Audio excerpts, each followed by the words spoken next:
Hello guys, CA में articleship या CA में प्रैक्टिकल ट्रेनिंग हर सीए स्टूडेंट के लिए कंपलसरी होती है। इसके बिना आप लोग फाइनल के एग्जाम्स में अपीयर नहीं हो सकते। अगर आप एक ग्रुप के लिए प्लान कर रहे हैं तो आप आर्टिकलशिप के साथ या आर्टिकलशिप के बिना अपीयर हो सकते हैं, लेकिन अगर आप फाइनल के बोथ ग्रुप के लिए प्रिपेयर कर रहे हैं तो फिर आपको आर्टिकलशिप करना कंपलसरी होता है। मिनिमम ड्यूरेशन इसका 15 मंथ्स होता है और मैक्सिमम 3 ईयर्स होता है। अब जो मेन क्वेश्चन जो हर सीए स्टूडेंट के मन में आता है वो ये है कि ठीक है, हमें आर्टिकलशिप करना है, लेकिन आर्टिकलशिप हम कहाँ करें, ये कैसे पता चलेगा। तो आप इस वीडियो को एंड तक ज़रूर देखें। इस वीडियो में मैं आपको सारे एरिया, सारे ऑर्गेनाइजेशंस बताऊंगी जहाँ पर आप आर्टिकलशिप कर सकते हैं। सबसे पहले मैं आपको बताती हूँ कि कौन कौन से ऐसे ऑर्गेनाइजेशंस हैं जहाँ पे आप सीएमए की आर्टिकलशिप कर सकते हैं, सीएमए प्रैक्टिकल ट्रेनिंग कर सकते हैं। तो देखिए, जो भी प्रैक्टिसिंग कॉस्ट अकाउंटेंट है या firm of practising cost accountant से वहाँ पे आप आर्टिकलशिप कर सकते हैं। आप किसी भी पब्लिक सेक्टर अंडरटेकिंग में आर्टिकलशिप कर सकते हैं। सेंट्रल गवर्नमेंट, स्टेट गवर्नमेंट या सेमी गवर्नमेंट ऑर्गेनाइजेशंस में भी आप आर्टिकलशिप कर सकते हैं। आप बैंकिंग सेक्टर, इंश्योरेंस सेक्टर या दूसरे फाइनेंशियल इंस्टीट्यूट्स में भी आर्टिकलशिप कर सकते हैं। इसके अलावा कोऑपरेटिव सोसाइटीज़, एनजीओज़ में भी आर्टिकलशिप कर सकते हैं। और हाँ, जो भी यूनिवर्सिटीज़ होती है, मैनेजमेंट इंस्टीट्यूट्स होते हैं या जो भी रिकॉग्नाइज्ड एजुकेशनल इंस्टीट्यूट है, आप वहाँ से भी आर्टिकलशिप कर सकते हैं। इसके अलावा जो दूसरी ऑर्गेनाइजेशंस होती है, अगर वो सर्विस सेक्टर में है तो उनका टर्नओवर अगर 25 लाख होता है या other than service sector organisations का टर्नओवर अगर 50 लाख होता है तो आप वहाँ से भी आर्टिकलशिप कर सकते हैं। इसके बाद हम देखते हैं एक ऐसा क्वेश्चन जो ऑलमोस्ट सभी सीए स्टूडेंट्स के मन में आता है कि क्या हम सीए में आर्टिकलशिप किसी भी सीए फर्म या सीएस फर्म से भी कर सकते हैं।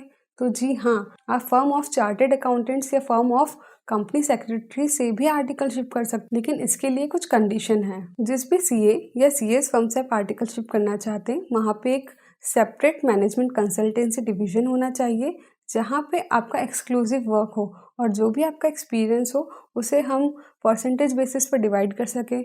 वो कैसे? देखिए, उसमें एरियाज डिफाइंड हो, मतलब आपका जो नेचर है जॉब का उसे आप परसेंटेज बेसिस पर डिवाइड कर सके। मान लीजिए कॉस्टिंग हो गया, फाइनेंशियल अकाउंटिंग हो गया, मैनेजमेंट अकाउंटिंग हो गया, टैक्सेशन हो गया, तो इसको आप परसेंटेज बेसिस पर डिवाइड कर सके। साथ ही इसके लिए आपको जो फर्म है जहाँ पे आप आर्टिकलशिप कर रहे हैं वो कितनी बड़ी है, उसका साइज क्या है, वो देखना रहेगा। जो भी ड्यूटीज आप हैंडल कर रहे हैं, ये सब फैक्टर्स को ध्यान में रखते हुए आपको इंस्टीट्यूट में अप्लाई करना होता है कि आप यहाँ से आर्टिकलशिप करना चाहते हैं तो क्या ये कंसिडर होगी। फिर आगे जो भी उनका रिप्लाई आता है उस बेसिस पे आप आगे बढ़ सकते हैं। ये जो भी मैंने आपको ऑर्गेनाइजेशंस बताई है जहाँ से आप आर्टिकलशिप कर सकते हैं, इनके अलावा भी अगर कोई ऑर्गेनाइजेशन है जहाँ से आप आर्टिकलशिप करना चाहते हैं तो आप वहाँ से कर सकते हैं, अगर वो हमारे इन एरियाज़ को कवर करता है और वो काउंसिल से अप्रूव्ड है। अब हम बात करते हैं उन वर्क एरियाज़ में जिसमें आप आर्टिकलशिप कर सकते हैं। अगर अकाउंटिंग की बात करें तो cost accounting, management accounting, financial accounting, इसमें आप आर्टिकलशिप कर सकते हैं।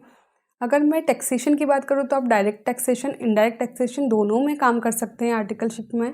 इसके अलावा अगर हम लॉ की बात करें तो आप जो भी रेगुलेटरी कंप्लाइंसेस होते हैं, corporate laws, industrial law, commercial law, इसमें भी आप आर्टिकलशिप कर सकते हैं। इसके अलावा सिस्टम एनालिसिस, इंफॉर्मेशन टेक्नोलॉजी, इसमें भी आप आर्टिकलशिप कर सकते हैं। आप ऑडिटिंग एरिया में काम कर सकते हैं, प्रोजेक्ट मैनेजमेंट में काम कर सकते हैं, बिजनेस ऑपरेशन में काम कर सकते हैं। इसके अलावा आप फाइनेंशियल सर्विसेज भी दे सकते हैं, आप बैंकिंग सेक्टर में भी काम कर सकते हैं, आप इंश्योरेंस सेक्टर में भी काम कर सकते हैं, आप इंसॉल्वेंसी और वैल्यूएशन का भी काम कर सकते हैं। इसके अलावा आप टीचिंग में भी आर्टिकलशिप कर सकते हैं, जैसे finance, cost, taxation, management.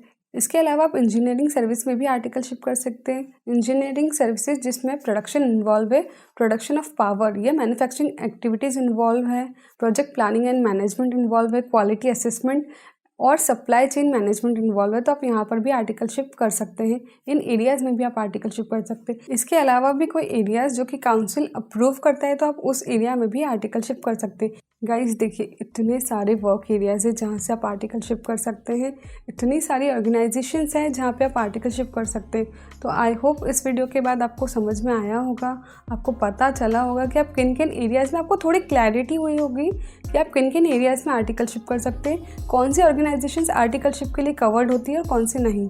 Guys, इसके अलावा भी कोई टॉपिक ऐसा हो जिस पे आप चाहते हैं कि मैं वीडियो बनाऊँ तो उसे आप कमेंट सेक्शन में ज़रूर बताइए। थैंक यू, मिलते हैं नेक्स्ट वीडियो में।